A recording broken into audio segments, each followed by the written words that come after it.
Hello, I'm Angelo H. Galang and I am a secondary education student. And for this video, I will be discussing the cell cycle, specifically about mitosis.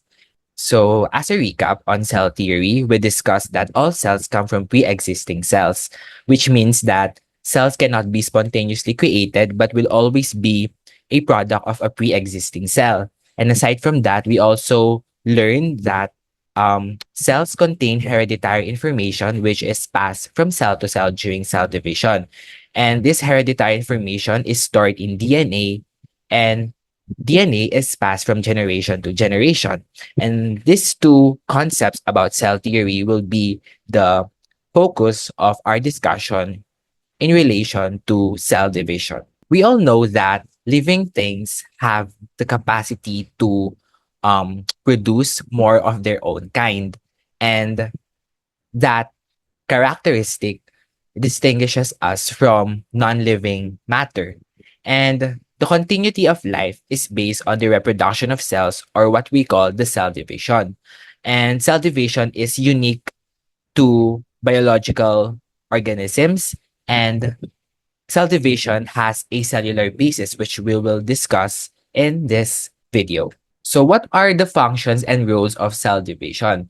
Every cell, whether prokaryotic or eukaryotic cell, has the capacity to divide. And in the case of prokaryotic cell, it gives rise to a new organism.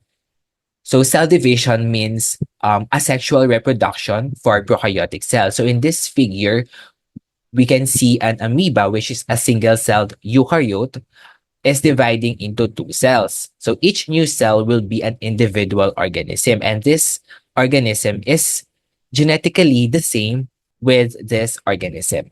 Okay? So asexual reproduction can happen not just in prokaryotic cell but also in some single-celled eukaryotic cells. And as for multicellular eukaryotes, cell division enables each of these organisms to develop and grow from a single cell or the fertilized egg. So in this figure, we can see a sun dollar embryo shortly after fertilized egg divided, forming two cells. So imagine, nanggaling lang lahat tayo sa union ng sperm and egg cell. So isang cell lang yon. And through cell division, we were able to become the organism that we are today, and we are able to grow and develop because of cell division.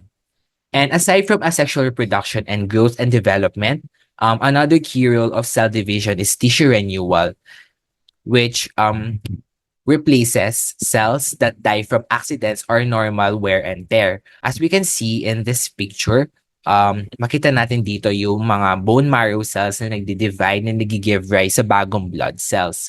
Itong mga pictures na to na nakikita natin, hindi lang sila basta-basta nag-occur, hindi lang sila basta-basta nagpipinch sa gitna para mahati sa dalawa.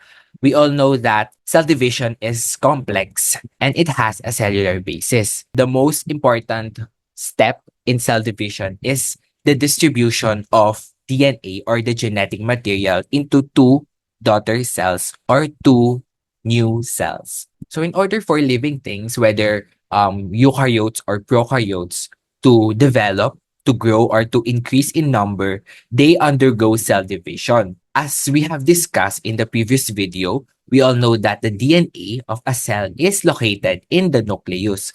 And even if the cell is not yet dividing, DNA is duplicating as a preparation for cell division. And the replication of DNA is possible because the DNA molecules are packed into structures called chromosome.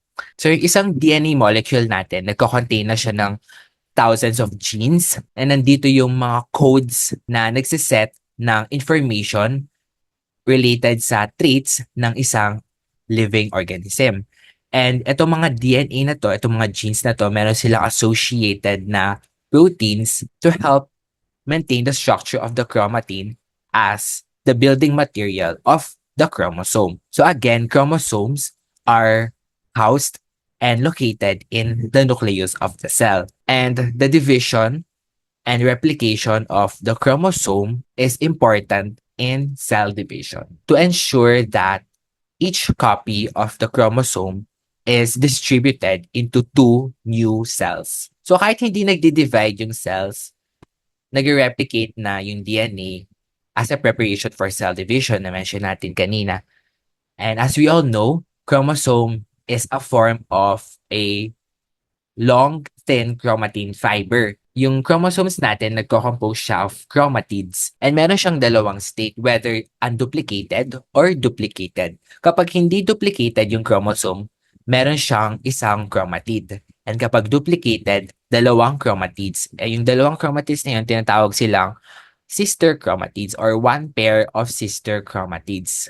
Okay? So after DNA replication, from one chromatid, nagiging two chromatids. So each chromatid contains an identical DNA molecule. From one chromosome, from one chromatid na unduplicated, nagduplicate siya after DNA replication into two chromatids having an identical DNA molecule. Centromeres are constricted regions of chromosomes. So kahit unduplicated siya, meron pa rin siyang centromere. Kapag unduplicated siya, isa lang yung centromere. Pero kapag duplicated na, dalawa na yung centromere. Dahil dalawa na rin yung chromatids. Okay? Cell division separates the sister chromatids into two chromosomes and distribute them into two daughter cells. So from one parent cell, naging two daughter cells, and that is the result of cell division. Therefore, each new cell or each new nucleus receives a collection of chromosomes identical to the parent cell. So kung anong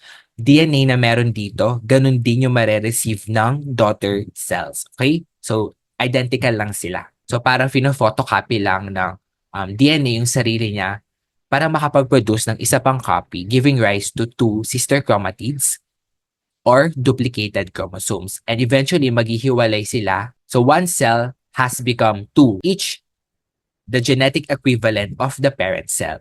So ano yung tawag sa cell division na yon? So mitosis. So mitosis is the division of the genetic material in the nucleus. So after mitosis, cytokinesis happens or the division of cytoplasm. So mitosis is the division of the genetic material in this step. And then cytokinesis is the division of the cytoplasm. Okay? Thanks to mitosis and cytokinesis that continue to generate new cells and replace damaged or dead cells. In contrast, hindi lang naman body cells yung meron tayo sa katawan natin. Meron tayong sperm and egg cells. Karamihan sa cells natin, nag-undergo sila ng mitosis. Pero sa sperm and egg cells, iba yung type ng division na nangyayari sa kanila. And ang tawag doon ay meiosis. Meiosis yields half as many chromosomes as the parent cell. So, kung babalikan natin tong figure na to, so sa cell na to, for example, meron siyang isang chromosome. And ito yung parent cell. So, after mitosis, same number of chromosomes pa rin yung makikita natin sa daughter cell. Kung yung parent cell meron siyang isang chromosome, sa daughter cells, tig-isang chromosomes din yung makikita natin. Pero sa meiosis, nare-reduce yung number of chromosome. For example, 46 yung chromosome ng isang human cell, alam naman natin. Pero after meiosis, 23 na lang yung maproproduce natin. Each body cell in humans is composed of 46 chromosomes. So sa gametes natin, sa egg cell and sperm cell, meron lang silang half or 23 chromosomes.